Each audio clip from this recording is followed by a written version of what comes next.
Shri Ram Jai Ram, Jai Jai Ram. Shri Ram Jai Ram, Jai Jai Ram. Ram Siya Ram, Siya Ram, Jai Jai Ram. Bolo Ram Siya Ram. आठ बजता लाभ संतोषा, आठ बजता लाभ संतोषा, सपने हो नहीं देखिए परदोषा.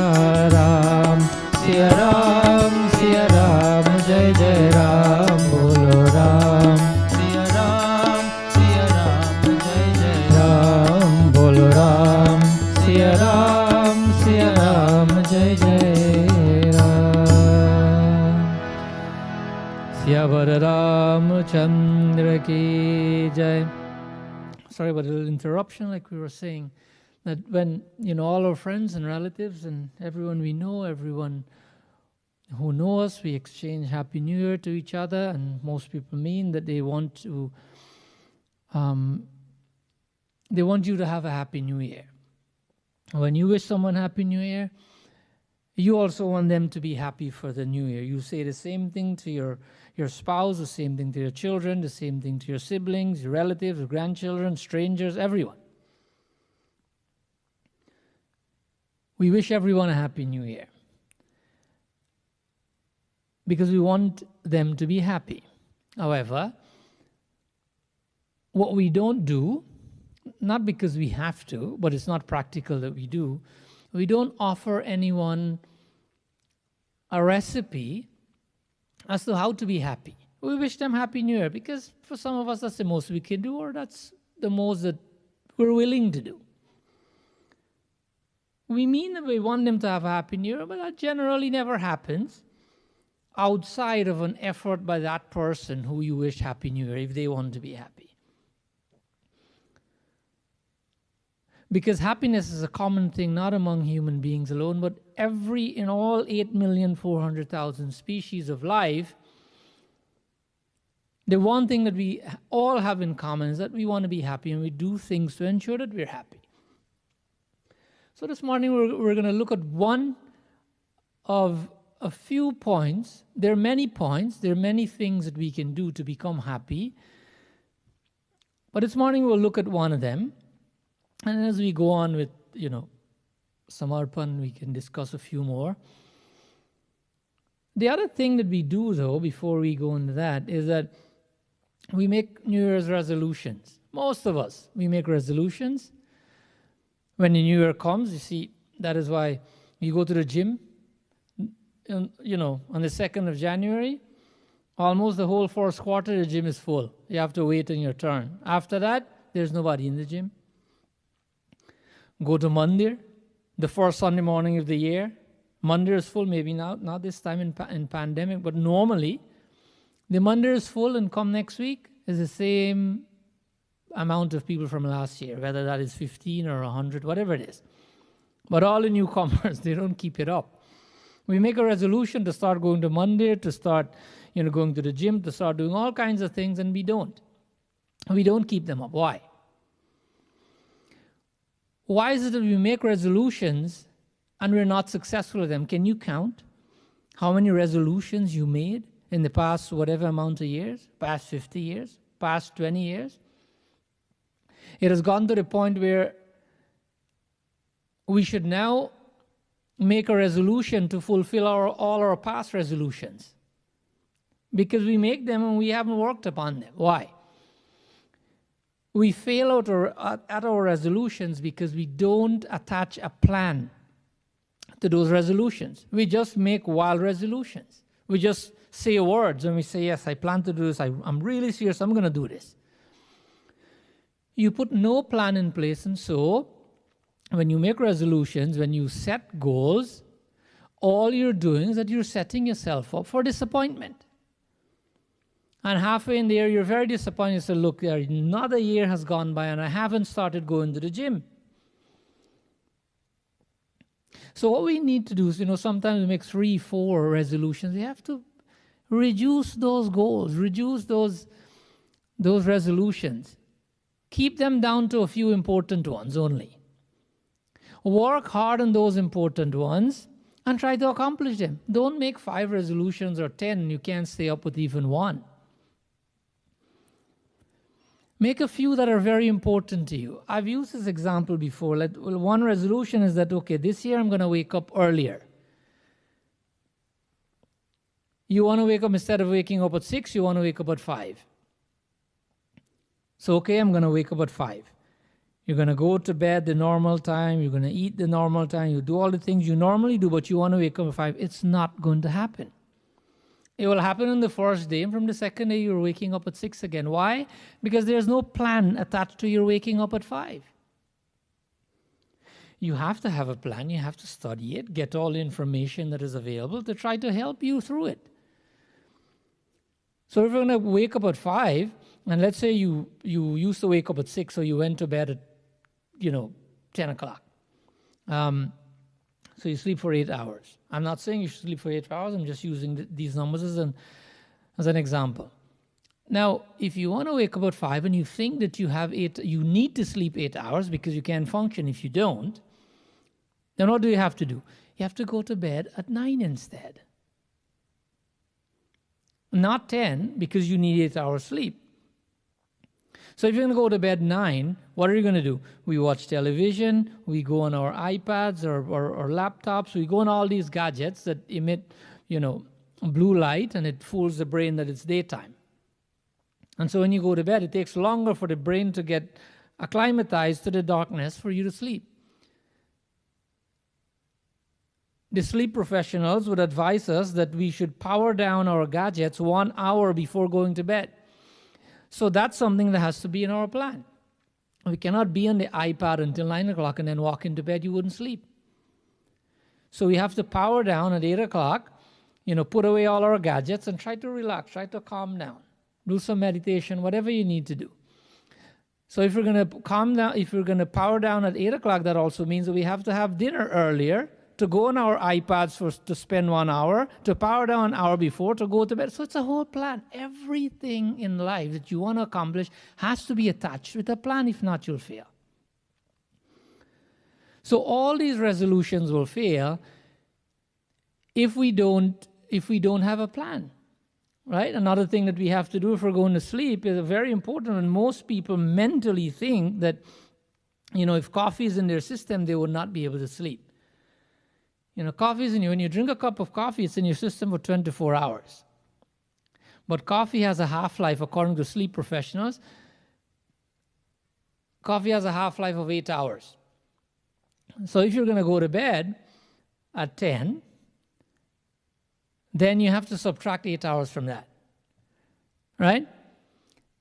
So 2 o'clock, you're having your cup of coffee. And you go to bed at 10. So the coffee works out. But if you're going to go to bed at 9, what do you have to do? Have your coffee 1 hour before, at 8 o'clock instead. So everything has got a plan. You need the relevant information for whatever you want to embark upon, and then work hard on it. It will happen, but not without a plan. So the new year, it urges us to do things new. We have to, try to double down on the investment in ourselves. When we look at life carefully, everything increases in our life, or at least that is how we would like things to be. Things should increase, right? When you go to school, or your child goes to school, he's in grade 9, and then he's going to be in grade 10, he or she. If he gets stuck in grade 9 and he cannot pass the exam, you go, what are you doing? Why are you so playful? You're smart enough. You're not supposed to fail. Normally, children go from 9 to 10.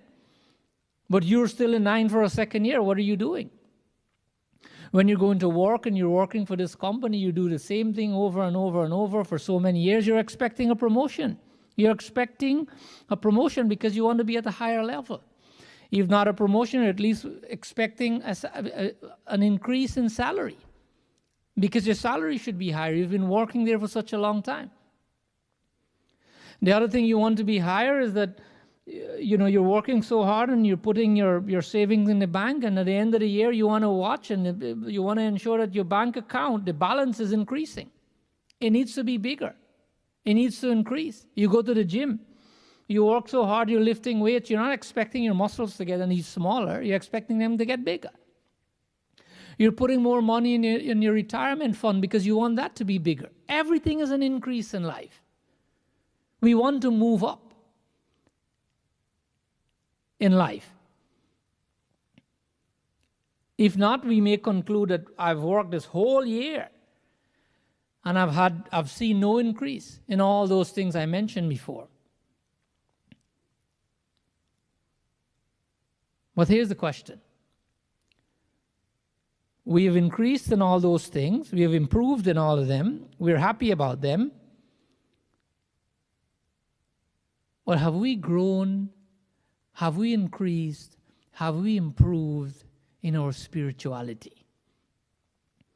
Have we enjoyed more spiritual growth?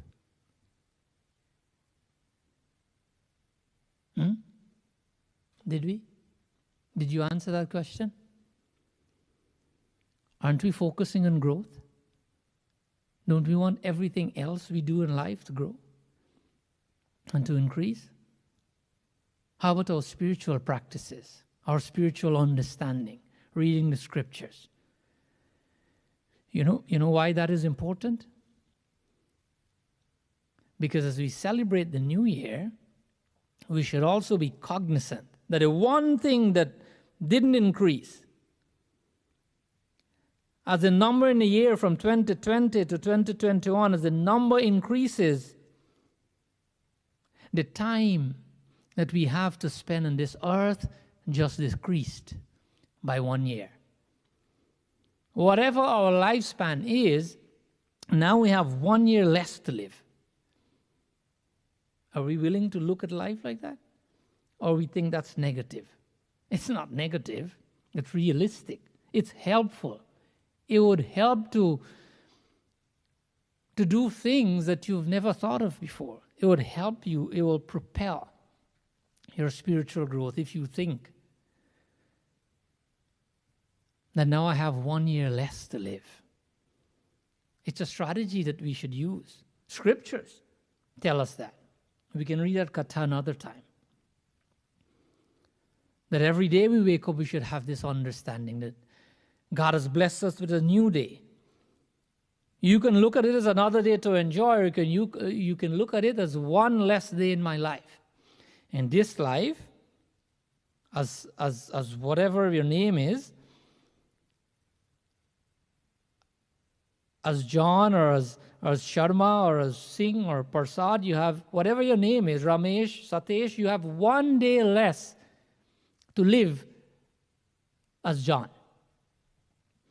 When you look at life like that, your whole perspective will change.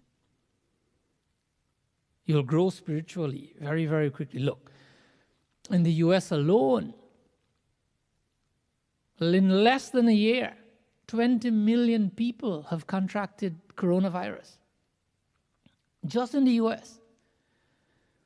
Close to 360 or 50,000 people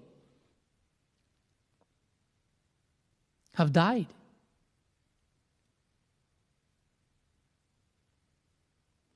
In the world, I think close to 85 million people have contracted this virus. Close to 2 million people died. 1.8 or 1.9 million people died just in the last 8-10 months. But we haven't. We're here. I'm speaking and you're listening. We're all well by God's grace. Professionals say that this kind of thing will scar the younger generation for the rest of their lives. They'll always think about this, even if there's no other pandemic. This will bother them for the rest. It will bother all of us. Not only younger ones, the younger ones have a longer time for this to bother them. But we can put it into perspective. We can allow this to scar and to traumatize us for the rest of our lives, or we can use it as a motivator to maximize our spiritual efforts, our humanitarian efforts, our selfless service, our meditation, our kindness, our compassion to others. We can use it as a motivator to bring an uptick, an increase, a tremendous increase in all those selfless things you do. Or you can mope and let it scar you for the rest of your life and be scared. These are our options. Because we cannot change what happened. It has already gone. But we can use it to learn. So in the new year, we think of happiness. We want to be happy, but we have forsaken that mindset. Because, and don't take this the wrong way, our approach as human beings in life, because we were conditioned to do so, is that we will only be happy based on how much more we're able to accumulate. How much more external things we're able to accumulate, we'll be happier. All the richest people in the world are just as scared of coronavirus like us. Because their wealth is not helping them to prevent this. We've seen the most powerful people in the world got it, the richest people in the world got it. So there are many things that external accumulations cannot help us with, but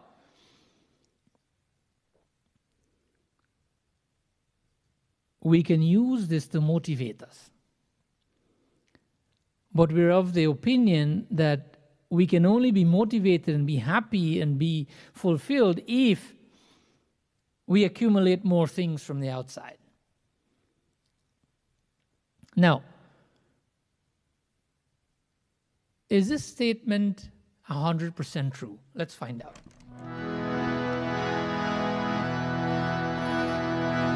Radha Ramana,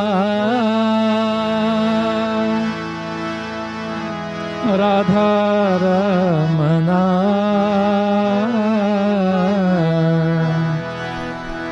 Gopi Jana Jivana, Radha Ramana, Radha Ramana, Radha Ramana, Gopi Jana Jivana, Radha Ramana, Gopi Jana Jivana, Radha Ramana.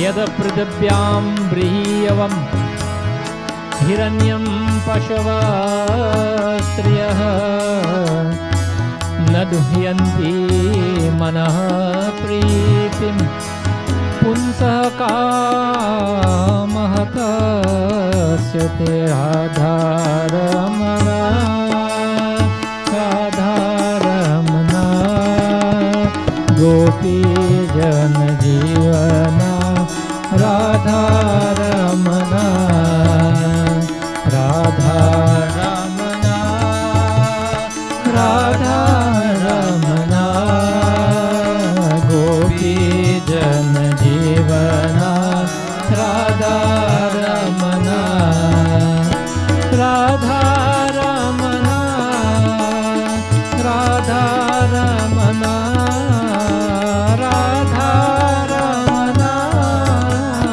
Radha Ramana, Gopi Jana Jivana, Radha Ramana, Radha Ramana, Radha Ramana, Gopi Jana Jivana, Radha Ramana, Gopi Jana Jivana, Radha Ramana, Gopi Jana Jivana, Radha Ramana. Bhagavad Mahapuran, 9th canto, 19th chapter, 13th verse. Listen with an open mind. Don't make judgments as soon as you hear the explanation, because then you'll miss the rest of the point. Yata pradibhyam means on this earth, in this world, brihyavam hiranyam pashavah striyaha. These words, they explain what we can encapsulate as being material wealth. Right? Brihyavam, hiranyam, as we know, hiranya means gold, pashavaha means animals, striyaha. Striyaha literally means female, but it means a spouse. Here, a spouse or any other brihi, brihyavam, food grains, all these forms of wealth. Naduhyanti, that happiness in this world, if our mindset is that it will be attained as we accumulate these things from the outside, Bhagavad Mahapuran is saying that happiness, if at all, obtained from material objects will not give happiness, but will most likely end up in a hankering for more. A hankering for more. Now, if we're all open-minded, we'll know that is true. Which one of the world's richest people you know? Whether it's, we know all the richest people in the Forbes magazine or whatever it is. Do you know any one of them at this point who has said, I have enough, I give up. I'm not going to work anymore. I have enough money. Some of these people have $200 billion. We can't even imagine that kind of money. But they have it. Have you heard anyone of them said that they're done? No, they shouldn't. Because, for example, like Bill Gates, you can work for more to give more. That's a good thing. So this is exactly what Bhagavad Mahapuran is saying. It's not going to give happiness. It's going to lead to a hankering for more.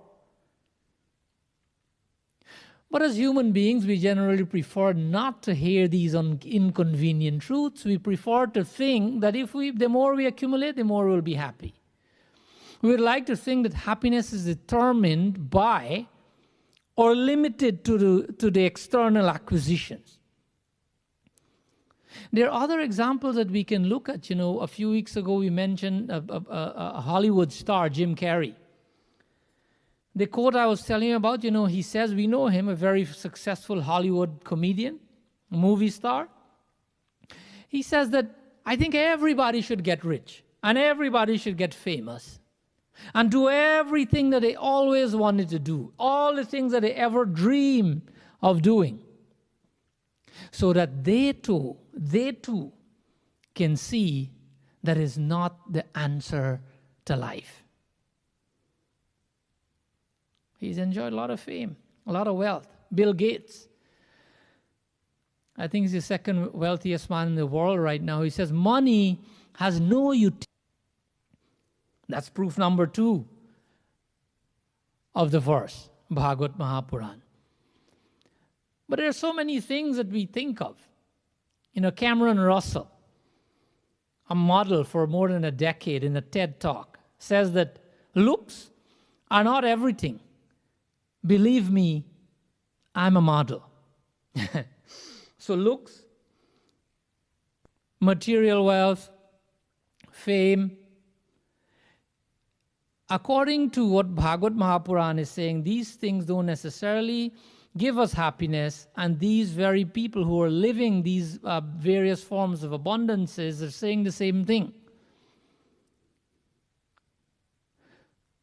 But if we have these things, we can be happy. There are examples in Sanatana Dharma where we can be happy. Raja Dashrath, Janak, so many names. Kings were able to attain God even though they had inexhaustible wealth. Why? First, we have to be rich from the inside. If we're rich from the inside, then you will really enjoy all the external wealth you have. If not, then like some philosophers say, that you will be so poor with all the money you have, it can be billions, that you will be so poor that the only thing you have is money.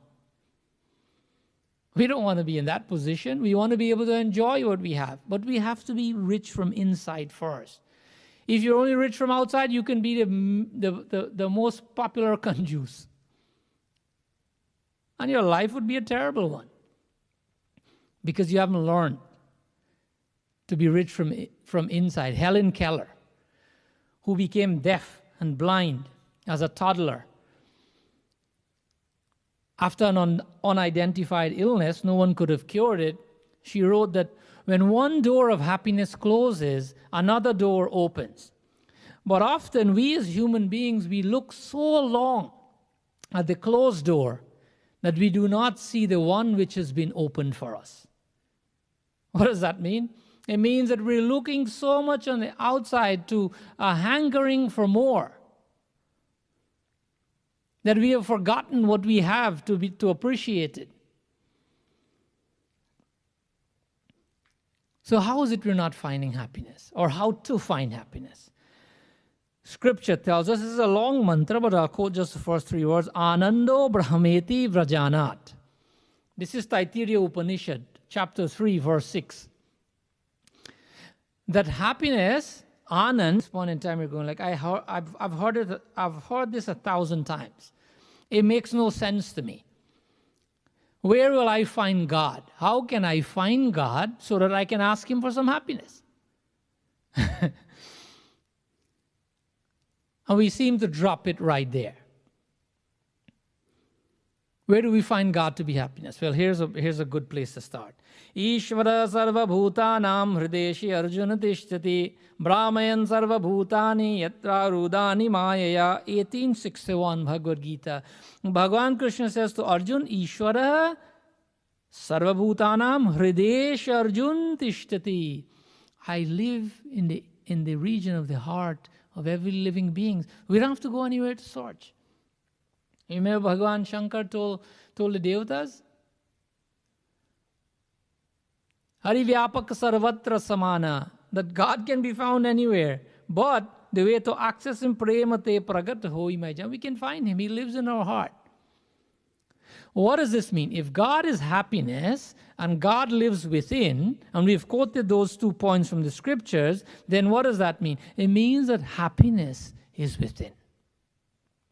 That is why we have to delve within. We have also heard that many times. Oh, happiness is within. We don't know what to do. Happiness is within. How do I uncover it? How do I find it? I'm miserable. So the question will be, how do we access and manifest that happiness that is already within us? There are many, many ways to do that. But like I said, the point we want to make this week in our pravachan this week before we close is to find out what is one of the things we can do to access that happiness that lives within us. So let's look at scripture and see what is the one thing we can do to find that. Om Namo Bhagavate Vasudevaya. Om Namo Bhagavate Vasudevaya. Santushtam Satatam Yogi Yathatma Drid Nishaya. Santushtam Satatam Yogi Yatatma Drid Nishaya. Mayarpita Mano Budhir Madbhakta Same Priya. Madbhakta Same Priya. Om Namo Bhagavate Vasudevaya. Om Namo Bhagavate Vasudevaya. Om Namo Bhagavate Vasudevaya.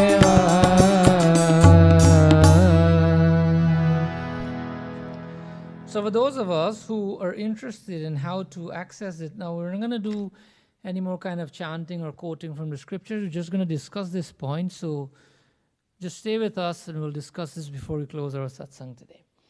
So santushtam satatam yogi yatatma dridhanishchaya. This is Bhagavad Gita. The first word here is santushta. Santushta means, we know this word, the literal translation for it is contentment. Remember the Chaupai we sang in the beginning, Athava Jata Labha Santosha. This is from the 9 forms of Bhakti. Bhagavan, Sri Ram himself is giving to Shevadi. Athava Jata Labha Santosha, Sapne hu nahi dekhai pardosha. Athava Jata, the 8th form of Bhakti is Santosh, to be content. He who remains contented with whatever he gets is the one who will become happy. The verse, the Bhagavad Gita verse is saying the same thing from chapter 12, verse 14. That practice santosh and that would lead to other things. So, this is something that's within us.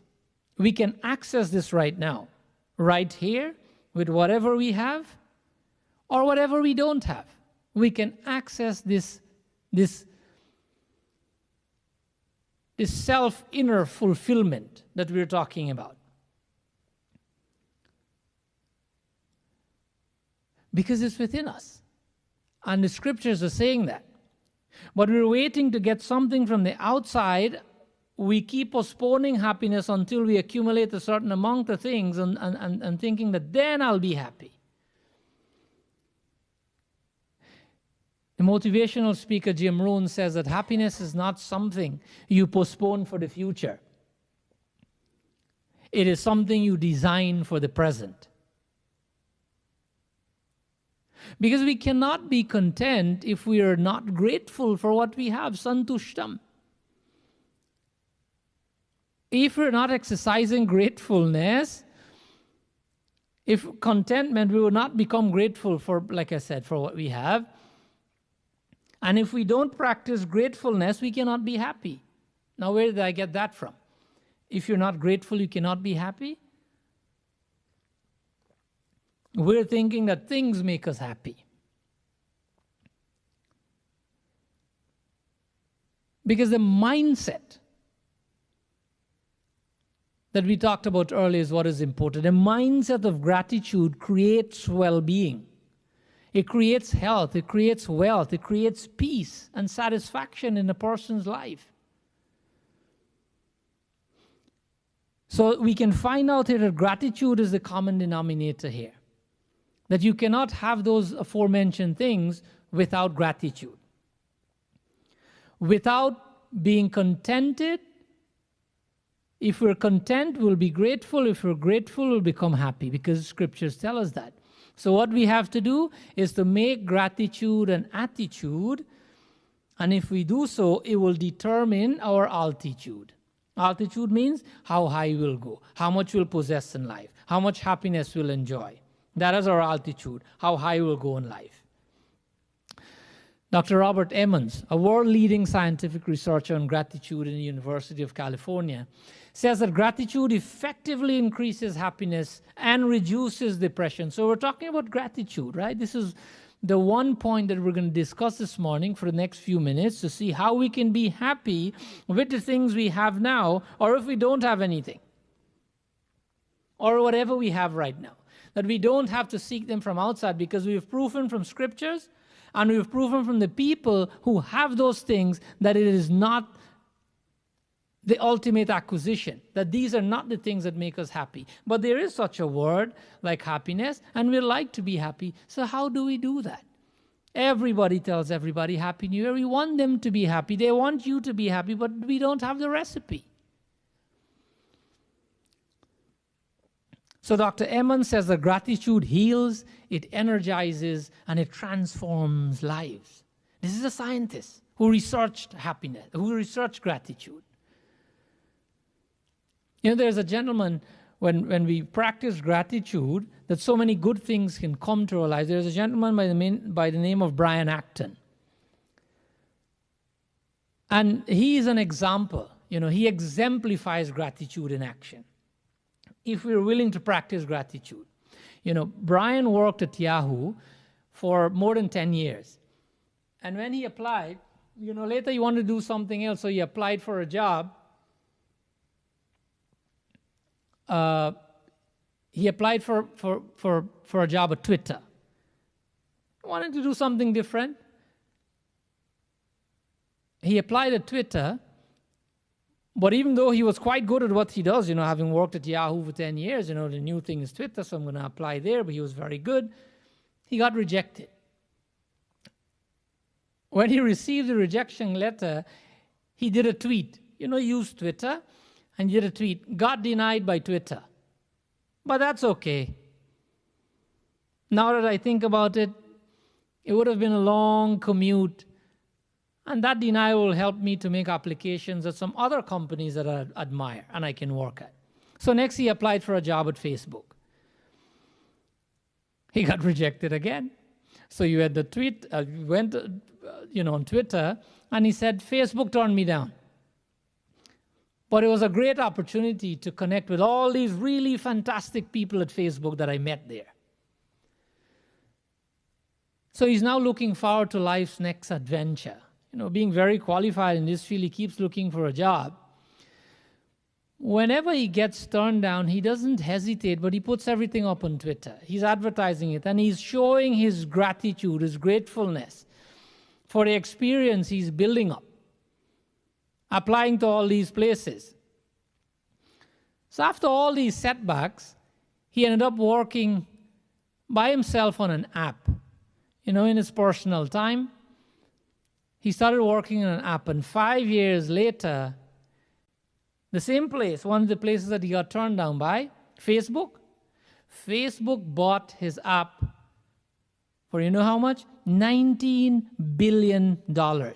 Brian Acton co-founded and built the app that we all use today that is called WhatsApp. After all those rejections, and he practiced gratitude, and he made it big. This is what these scientists are saying, that gratitude helps us. You get turned down, so you go mope and you give up life.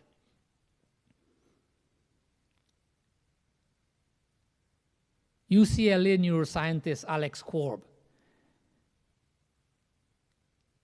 he says that we truly cannot focus on the positive and on the negative at the same time. So what he's advising is that we make gratitude a habit. Because if you're negative, you cannot be grateful. Make gratitude a habit. And once you start seeing things to be grateful for, your brain starts looking for more things to be grateful for, and it becomes, quote unquote, a virtuous cycle, according to neuroscientist Alex Korb. There are many studies of this. A study by the National Institute of Health says that when you're grateful, when you practice gratitude, there's a part of the brain that is called the hypothalamus. This is the part of the brain that, you know, regulates our appetite, or regulates our sleep, you know, our body temperature, etc., etc. This part of the brain is activated when we feel gratitude. This is a scientific study.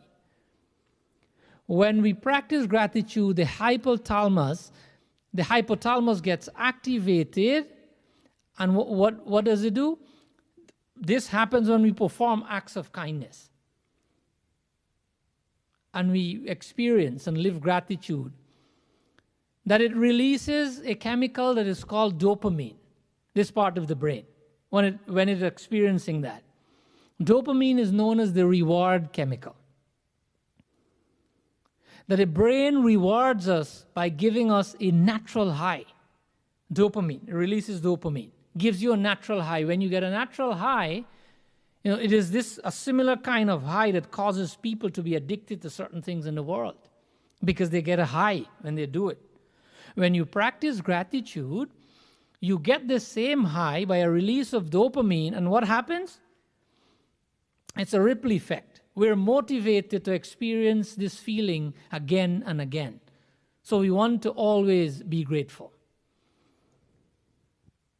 The author, Angeles Arian, says that a feeling that spontaneously emerges from within is what gratitude is. She says that this is not something that is emotional or an emotional response. It's not just an emotional response, it is a choice we make. To be grateful is a choice.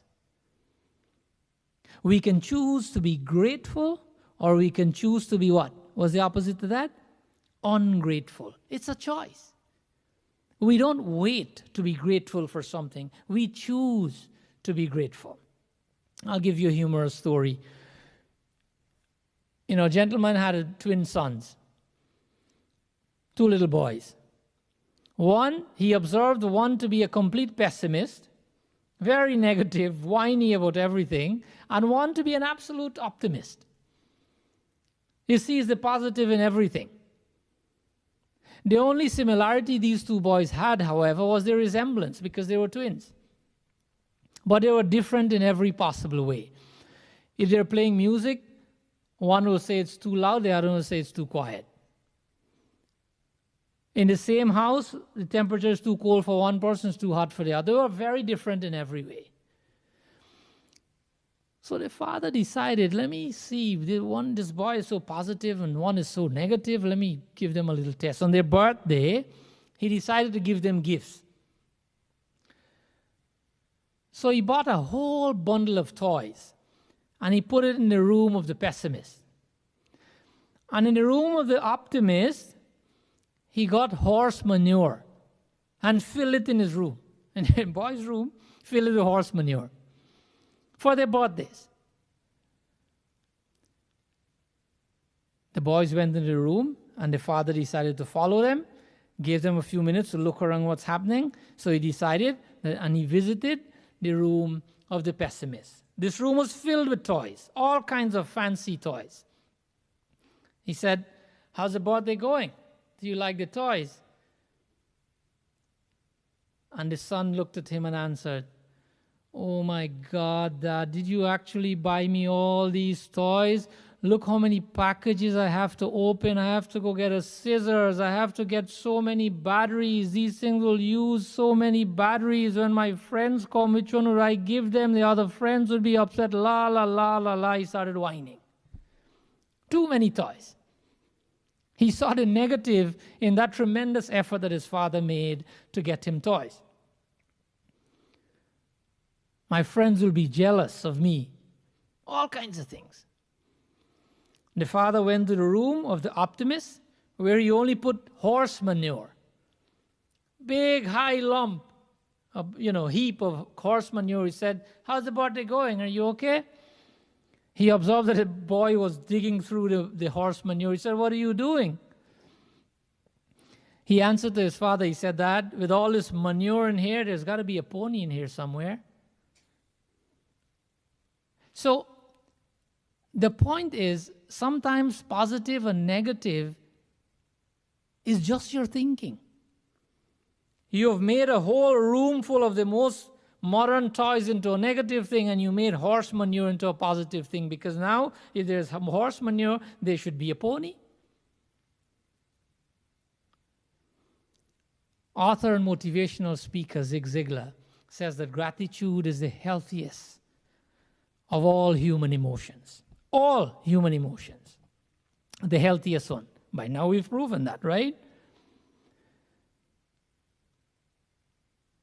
Because in our lives, look, all of us as human beings, we have deficiencies. That's a given. We would like this, we'd like that, we'd like the other thing, but we don't have them. Sometimes we have physical deficiencies, mental deficiencies. But we have more to be grateful for. We have a lot more blessings that we fail to acknowledge. We only focus on the deficiencies. We only focus on that which we're lacking, and have no time to look at that which we have to appreciate them. It has become who you are, a pessimist. You cannot see the good in anything anymore, because you're always hankering for more and thinking some happiness will come from the outside. So how do we change that? Professionals say that gratitude is the only antidote to that kind of behavior, to practice gratitude. There's a study done and published in 2006, a research in the Behavior Research Therapy Journal. The study says that they did a study in Vietnam veterans, that those veterans the Vietnam vets, the ones who practice gratitude, reported lower rates of PTSD, post-traumatic stress disorder that so many soldiers experience. The ones who are grateful, even though they went and fought in a war, they were doing better with PTSD, medically. So gratitude makes a person more resilient. Studies show that grateful people are more likely to take care of themselves, to take care of their health. That grateful people are able to appreciate themselves more. And not only themselves, but they're able to appreciate the accomplishments of others more, just by being grateful for what you are. So how do we start practicing this attitude of gratitude? How do we appreciate things? Well, here's a good start. Let's count all the things that money cannot buy. All the things that you have around you that money cannot buy. The air you breathe. The rising sun every morning. The sun that brings, when the sun rises, it brings new hope to people.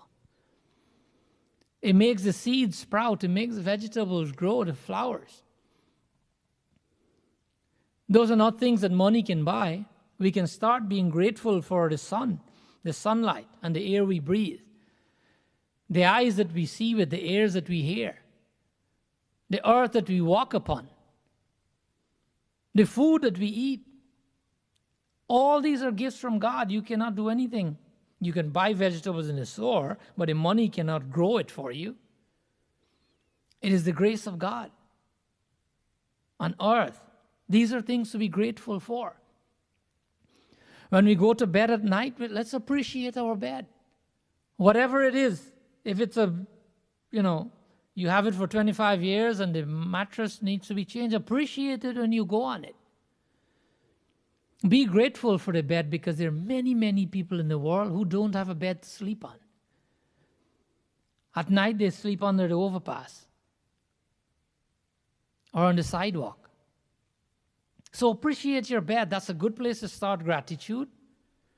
Appreciate every time you eat your food, when you sit to have your dinner that you've made, you've chosen what you want to cook today. That is how good we have it as human beings. We choose what we want to cook. So when you sit with your plate, appreciate your dinner. Be thankful to God, because 1 in 9 people in this world go to bed hungry, don't have enough to eat when the day is out. If we do the math, that is about 800 million people go to bed at night not having had enough to eat during the day. So when you eat your food that you've chosen to cook and how you want to cook, please appreciate it. We have forgotten to be appreciative of all these little things. And we want to be happy. We think buying things will make us happy. That's because we often highlight the insufficiencies and the scarcities in our lives. And we allow them to overshadow the infinite blessings that we have. All these things that we just mentioned. Another way to show gratitude is to tell someone you appreciate them. There's so many people in your lives. Don't wait for New Year to say Happy New Year as lip service. There's so many people in your lives in the past and now that will do or can do something for you, or just want to wish you well. You can just appreciate those people. And don't only keep the appreciation in your heart, express it to them. When you speak with them, when you send a text message, tell them we're grateful for you. because they're so important to you. If you don't, if you just appreciate people and don't express it to them, that is like, wrapping a Christmas present and don't delivering it to the person. How is it helpful to the other person? If you don't deliver the gift, it's of no help to the other person. You may have been, you may have said thought counts, but this gratitude will also help the other person with all the benefits we talked about. Look into the mirror. Feel gratitude for something you did or you got. And you know that it's by God's grace and you cannot buy it with money. Look into the mirror and be grateful. I ask you now, can you name 3 things that you're grateful for? If I were to give you 10 seconds, you'll name me 10 things that you are grateful for. Every person. The house you live in, the shed, the roof you have over your head, the food you eat, the family you have, your job, the ability to get annoyed with the alarm clock but wake up in the morning with good health and go to work. There's so many things that we can be grateful for. This is not only 3 things. Your husband, your wife, your children, your parents, all the opportunities you have every day. These are all things to be grateful for. If I ask you to do 3 things, you can name me 25 things that you're grateful for. But we forget about these things and we're looking for happiness on the outside. Professionals also say that if those same things, if we want to list 3 things, if you write them in a journal, some people do journaling. Journaling has been proven scientifically to reduce blood pressure by 10%. When you do journaling, that you'll also sleep better. People who research journaling, if you were to chronicle, if you were to write these things that you're grateful for in your journal, it would help you. You'd sleep better. You'll become healthier. Whatever your position is, a lot of people would like to be like you. So don't focus on scarcity. Whatever you think that you don't have, there's enough people out there who would do anything to be like you today. And they'll consider themselves really, really fortunate. But us, we don't have any time to be grateful. We're just focusing on the next thing. People out there are far worse off than us.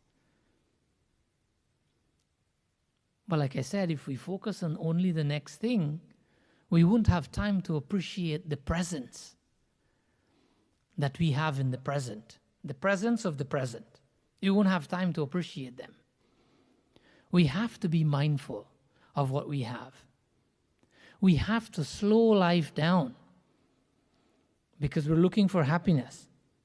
So we have to slow down our everyday approach to life if we want to speed up the acquisition of happiness, or the experience of happiness, rather. We should always remember that what we appreciate appreciates, right? That's a short sentence, but we know what it means. For example, if you're going to school and, there's something you like at school, you like, whatever subject, you like English. You'll put a lot of effort into English because you appreciate English. What happens when you put a lot of effort into it? You get better. So your English is appreciated. It's like your house. You bought a house, the value appreciates, right?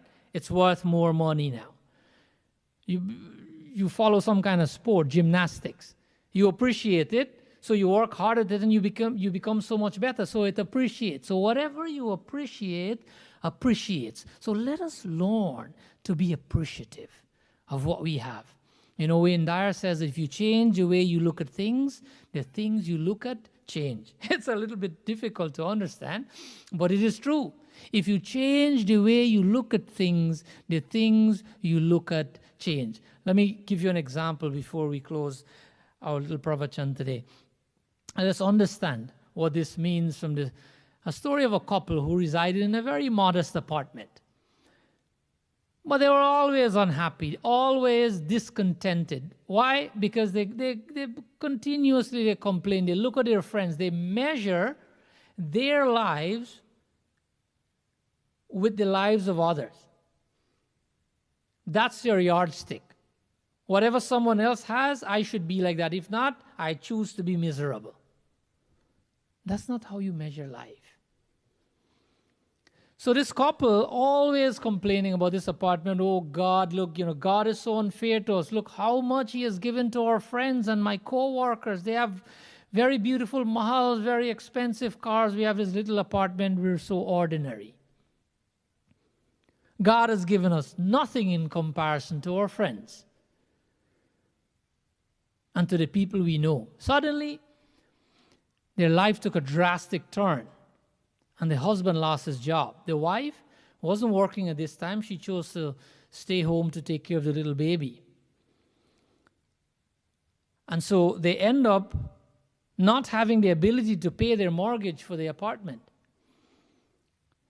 They received a notice from the bank that their apartment will be foreclosed in 7 days.